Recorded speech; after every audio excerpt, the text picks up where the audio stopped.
Welcome to Private Club Radio, your weekly source for industry education, news and discussion.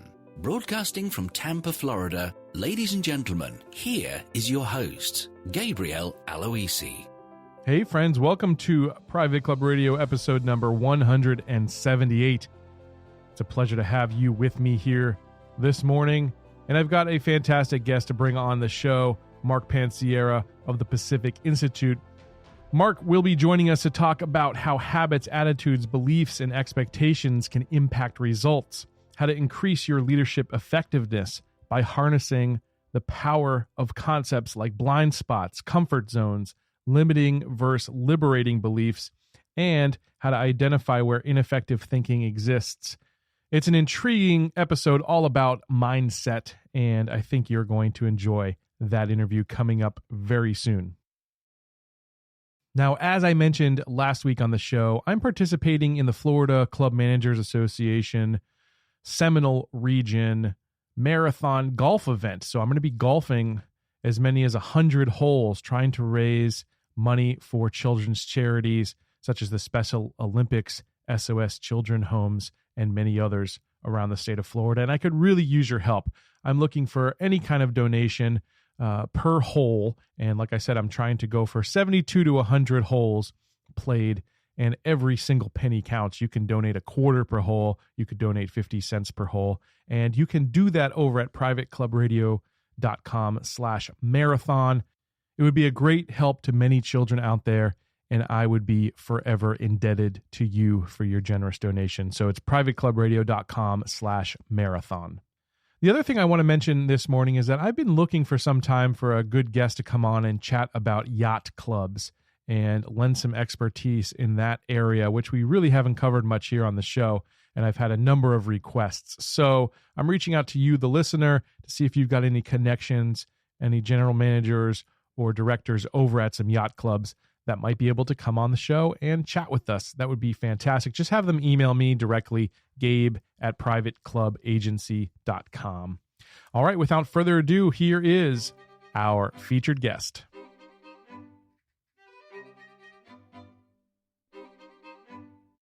Well, our guest today is Mark Panciera of the Pacific Institute, which specializes in optimizing organizations, teams, and leaders for peak performance. Mark has worked with Fortune 1000 companies, government agencies, healthcare systems, educational institutions, athletic teams, and nonprofit organizations. And he's here to share his wisdom with us. So Mark, welcome to the show. Thank you so much for having me, Gabe. Yeah. Well, first thing I want to know about is the Pacific Institute and what it is you guys actually do. Surely. The Pacific Institute is a performance consulting company in the most general of terms, but we specialize in mindset, basically giving people the tools to change the way they think in order to drive greater personal and professional performance, and in organizations that relates to helping leaders lead others in a more impactful way, and to really align teams and to benefit, support cultures for peak performance, not only for the organization, but for the stakeholders within the company and outside of the company as well, the end user, the customer. That's fantastic. And you've got a pretty intriguing story about how you got into the Pacific Institute, so I'd love for you to share that with us, Mark. Sure. Well, interestingly enough, about a dozen years ago, I brought the Pacific Institute into our funeral home company. I'm a third-generation funeral director, born and raised. And we wanted to really help those that were dealing with the loss of a loved one, help them in that grief journey, in that recovery journey. And we brought the Pacific Institute in, hearing that they were well acclaimed in that category, just helping people tap into their potential to drive greater personal performance, to build themselves as individuals. I said, well, let me attempt to help these individuals going through the most challenging time of their life. And so I brought the Pacific Institute in to facilitate one of our Wings of Hope programs, our bereavement recovery programs. And when I learned what they shared, the Pacific Institute shared during that session, I said, oh my gosh, I want more of this for myself, because what it did it really provided a replacement picture.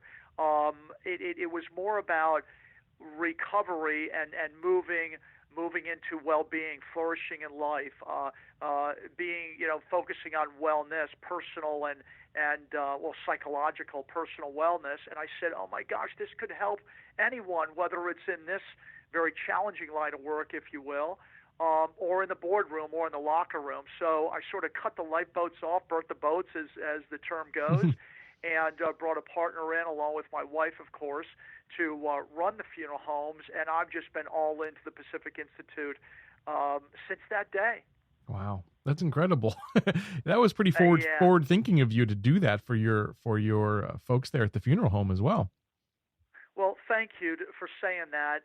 We wanted it to be more of just a self-help group. We wanted to really give them the tools for change. Yeah. And I researched the Institute. They were introduced to me, and I researched them, and I brought them as a guest speaker, and I saw the impact it had on me. And one specific exercise that we went through, it's called the scotoma exercise. The word scotoma means blindness or blind spot in Greek, and it was a special little exercise that we put the group through to share with them that they might not have all of the tools in the toolbox that they need to really move back into flourishing in life, and they might have some blind spots, some holdbacks in their habits, attitudes, beliefs, and expectations about the new form of their existence without their loved one.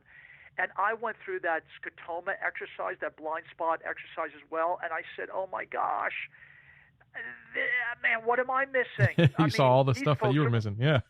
Oh my gosh, it was more about me. I was putting the oxygen mask on myself, as they say when you're flying, and the flight attendant says, take care of yourself first so you can take care of others afterwards. So I did that, and I really scratched my head and said, man, I thought I was doing darn well in my life and in my career, but I'm hitting my own glass ceiling. So I started to uncover my own scotomas, and I said, well, how can I be a caregiver to others beyond funeral service? How can I breathe life into the living instead of just serving the bereaved, serving the dead? And it was through that very exercise, Gabe, that it was just an aha moment, and I said, boom, I need to, well, very much like I may be dating myself here, but if you or your listeners remember that commercial, I believe it was Remington shaver, Victor Kiam, back in the 90s, I believe he was shaving his face on a commercial saying, I love to shave so much, I bought the company. So fast forward, that was a dozen years ago, I had the good fortune to become a partner in the Institute when all I did was be introduced to it back in 2012. So it's just setting that mindset, or resetting my mindset, repainting that picture for myself, that I said, again, burn the boats. What's my replacement picture when it comes to my career and my life?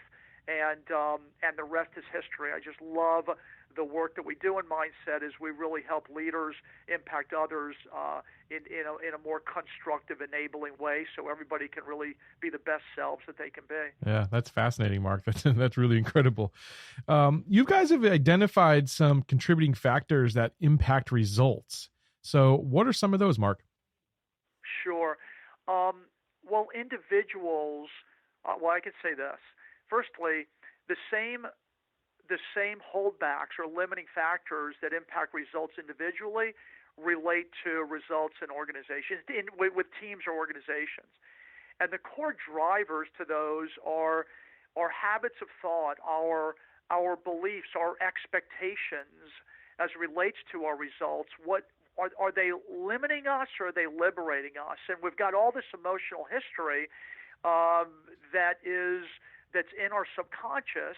And I'm not talking about psychology here. I'm talking about literal translation of neuroscience, brain science, basically translating brain science to business, the brain to business. But it's these holdbacks that we actually give people the tools to think about what they think about. And so what habits of thought might have you habitualized, if you will, that really aren't serving you well? What are your expectations? Do you expect a bad day on a Monday, or are your expectations, no, I'm going to nail this, and you're as excited on a Monday as you are on a Friday? No, I'm sort of sharing this with a broad brush approach. But if you're using business terms, if you've got a budgetary target and you expect to achieve it, well, you're going to uncover ways to do that in a more invigorating, motivating, collaborative, innovative way than if it's there is no way we're going to be able to accomplish this goal. And so those holdbacks, that very self-talk. Many of your listeners may be aware of self-talk and how it can either help us or hurt us, that little committee in our mind that talks to us 24/7 while we're sleeping as well, subconsciously saying, man, you're just not tooled up to do this. You don't have the skill set to do this. Well, I can tell you consciously, don't even try it, because if that's what you believe, and this is expectancy theory, worked on by Dr. Albert Bandura and his efficacy theory as well, on our causative power to achieve a goal. Bottom line is, if you don't expect to be able to achieve it, don't even try it, because you won't be able to. So self-talk is just such a limiting or liberating factor. Comfort zones as well. Are you comfortable with your status quo? Well, I was back 12 years ago, but when I realized all the stuff I was missing, I became very uncomfortable in my current reality, in my comfort zone. So I threw myself out of my comfort zone and basically, as mentioned, stopped taking a paycheck, cutting the lifeboats off, and just getting after it with this new line of work. And I was just so committed to make it happen, because I was very motivated by the very consideration of helping people in a grander scale. That's called cognitive dissonance, throwing yourself out of order to work back into a higher order of success. So that was a long answer to your question, short question, but what are some limiting factors? Self-talk, comfort zones, locking on ways that you've done things in the past, locking out opportunities and solutions going forward. And that all lives within our subconscious that we have just picked up along the way since we were kids.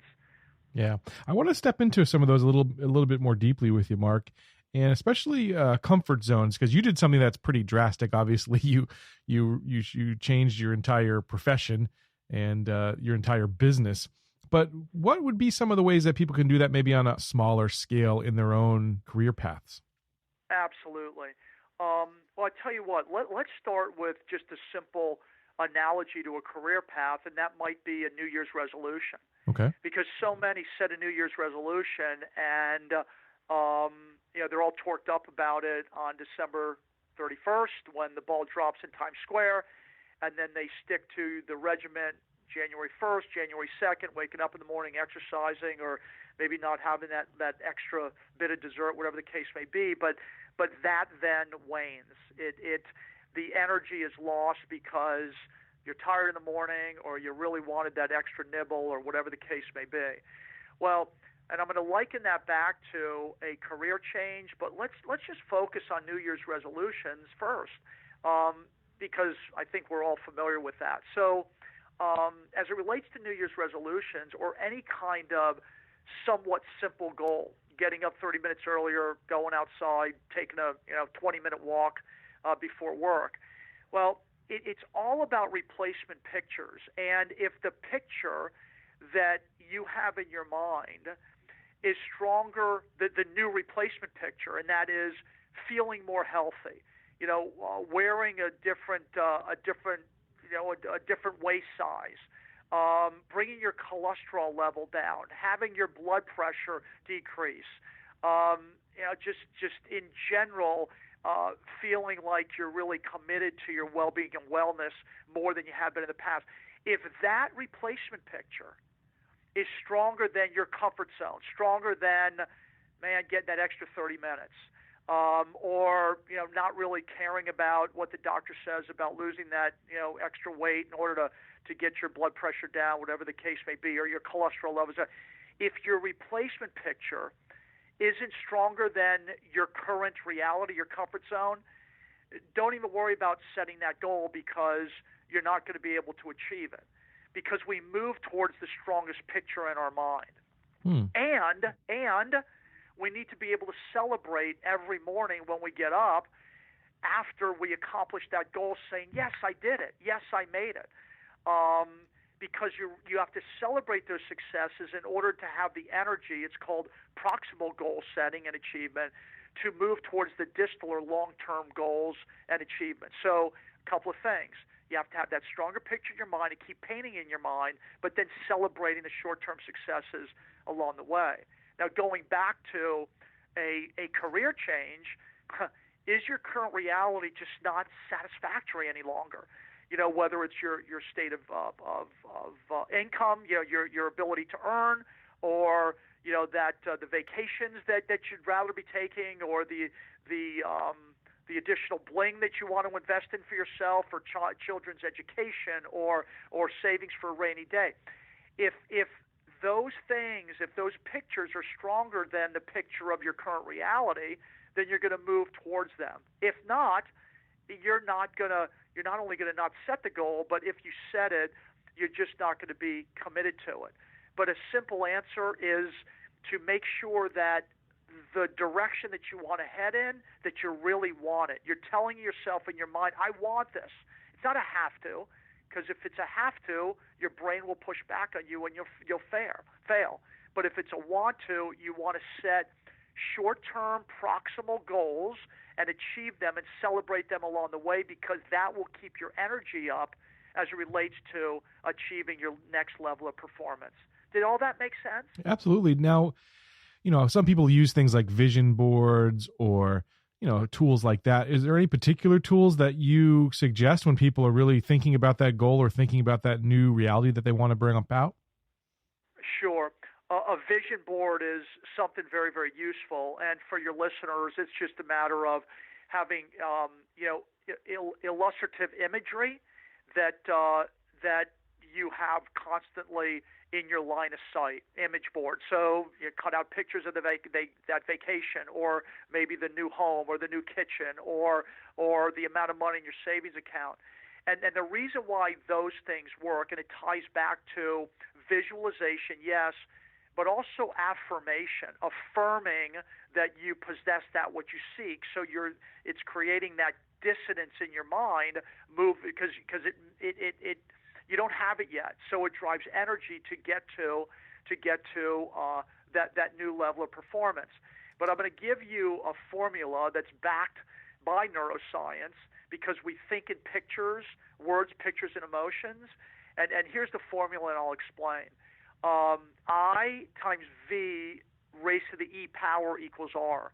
I is for imagination times V, vividness, E with emotion equals reality. Because the brain doesn't know the difference between something vividly imagined and the actual experience.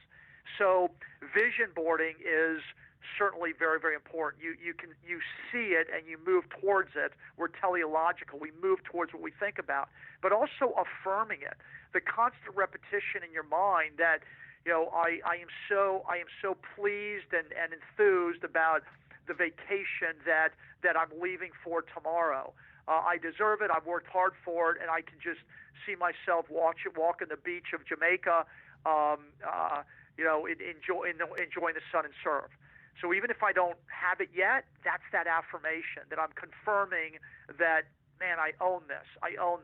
And then certainly the visioning that you own it with illustrations.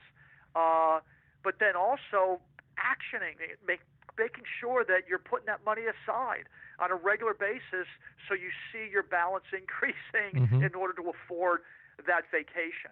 So it's all of the above. It's multi-sensory that you want to get your mind involved with, because the brain doesn't know something vividly imagined, that actual experience. You want to practice that formula of imagination times vividness with emotion equals reality, to start reprogramming your mind to move towards the very thing that you're seeking.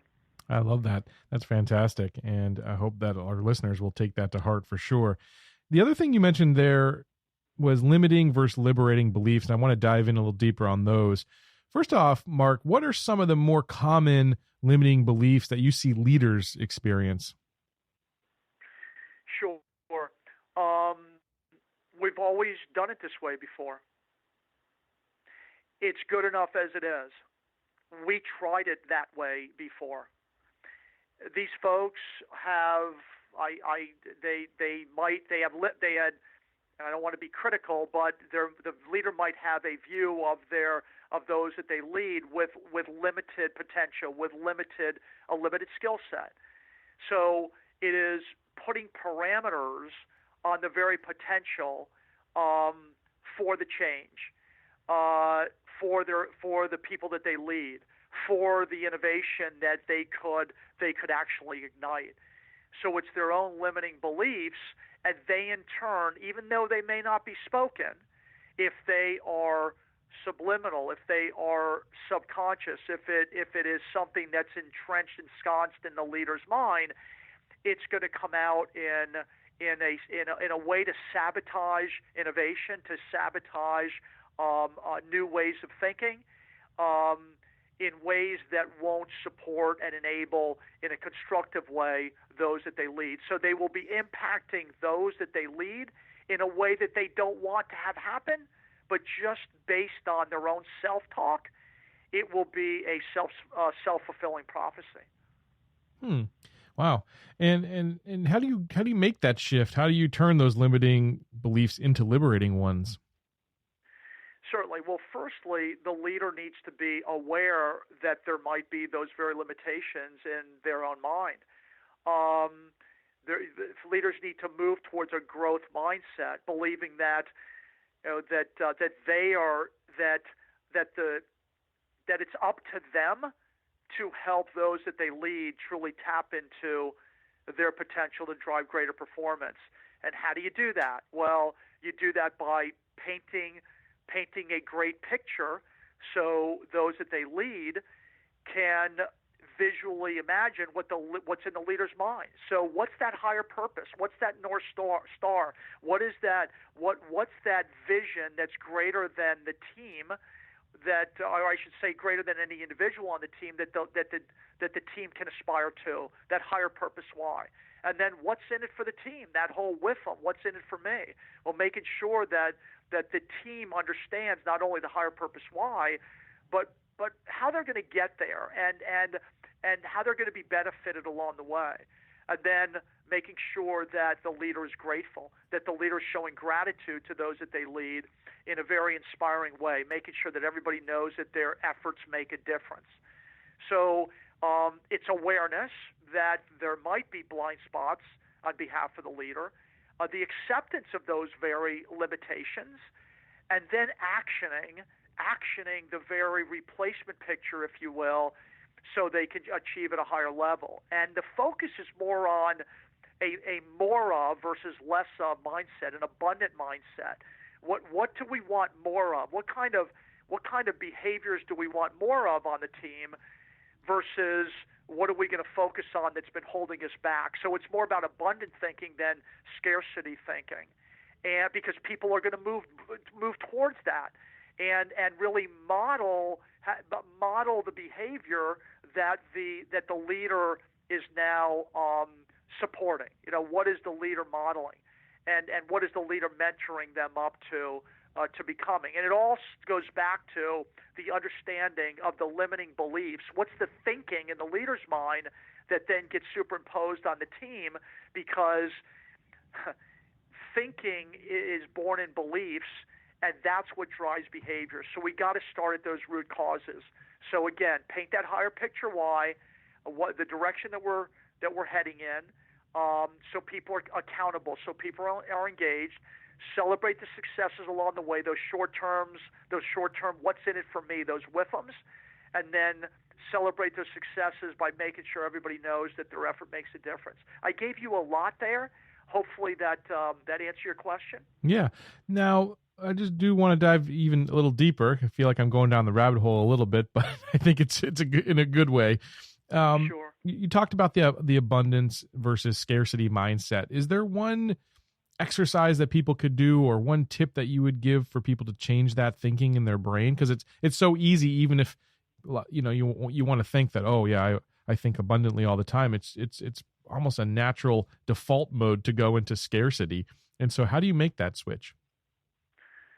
Well, just articulate what you have and be grateful for it. I mean, there's so much out there about gratitude being the unyielding fuel for courage. But that said, let's talk about the resources that are available to us, because so often folks are all about scarcity.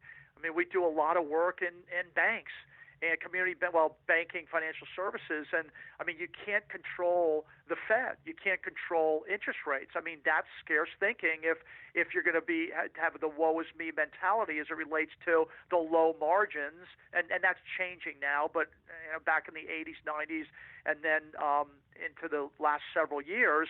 But if you focus on what you don't have. We don't have large margins, so selling this is not going to be a profitable venture for us. Or, we always get customer service scores, something less than perfect, but that's good enough for us. I mean, good enough mindsets, or limited resources and focusing on those limitations, or again, that going back to that, we've always done it that way, and it's good, and this is how we're always going to continue to do it. Well, if it ain't broke, don't fix it. So those are things that we hear of often in organizations, or even in with club managers. Just dealing with a conversation around millennials. Oh, millennials have all of these limitations, and they're pretty regularly put in a box, and we impose definitions on these individuals. Well, I'm a baby boomer, and I just remember when I was coming up, my parents' generation, the silent generation, the great generation, they would label us, but we don't want to put these limiting beliefs on others, because that's going to become the standard operating procedure to work within. So going back to your question, giving you some examples, well, all right, here are the resources that are available to us. What is our goal? Our goal is 15% increase in revenue. All right, let's start painting a picture of what our organization looks like with the 15% or 15% growth in membership in the club world, if you will. Well, what does that look like? With 15% more members year over year, or 20%, what does that look like? We're going to be able to invest more in our golf course, or in our tennis courts, or in our banquet facilities, or. So you start painting that picture with an abundance mindset of what it would look like, feel like, smell like, taste like when we have all the resources necessary to have exponential growth versus having this limited single-digit growth over the year over year as we've been experiencing thus far.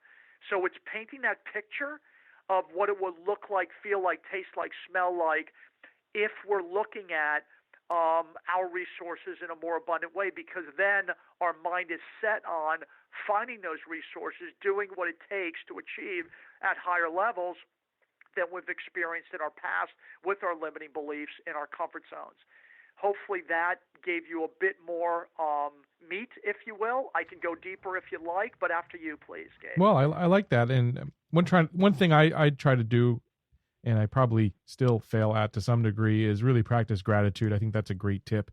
And in fact, every dinner with my sons, the first thing I ask them as we're eating is, what are they grateful for today? And I think that's such an important shift that will really affect your entire life if you can make that one little change in your life to really focus on what good is happening in your life and what you can be grateful for. So that's a fantastic tip. And you just supported the answer to your earlier question. That is, how do you do that in an organization? Well, gratitude is vitally important. Altruism vitally important, especially with multi-generations in the workplace. They want to the people in the workplace now, they want to know that their effort makes a difference at a higher level. What am I doing beyond myself? So that's vitally important. If you focus on what you're grateful for, that drives abundant thinking, because you're thinking about what you do have. You're focused on the right target. You're focused on the items, the resources, the assets that are going to get you across the finish line versus, woe is me, what I don't have. So it's that replacement picture, the very thing I thought of when I changed professions. Man, was I scared? Absolutely. But it was euphoric stress versus, and that was a little bit fearful, like, oh my gosh, what am I stepping into? But it wasn't debilitating because the picture, the replacement picture, was so very strong. So in organizational setting, are you using I times V with emotion equals reality? Are you using that same visualization as a leader to paint that picture for all those that you're leading? And that goes back to being grateful for what you have. What resources do we have in order to really stretch ourselves to achieve at a level greater than we've experienced thus far? You can't go into that with the woe is me thinking. And as a leader, you just can't allow the woe is me conversations to go on when you are facilitating that meeting. Absolutely. That's fantastic. I'd love to hear a case or a story for you, maybe one of the most difficult situations that you had to walk into in an organization and how you were able to turn that around, Mark. Absolutely. We've worked with organizations across most sectors, but this one organization that we worked with, they were in hospitality, and customer service was vitally important to them. And they used the Net Promoter Score, and their goal was to achieve 9s and 10s, meaning that people would absolutely return, and they would recommend this organization to family and friends. They would recommend the organization to others. And when we first started to work with them, their scores were in the bottom 10% of the same class of businesses, and that was woeful for them. And we did an assessment on their culture, and we realized that their culture was very misaligned. It was not constructive. It was divisive. It wasn't supportive of the very mindset that they needed in order to drive high customer satisfaction ratings. And so we put this organization through our mental technology programs and our coaching and consulting, and we then reassessed them, and they had an extraordinary lift in their culture scores.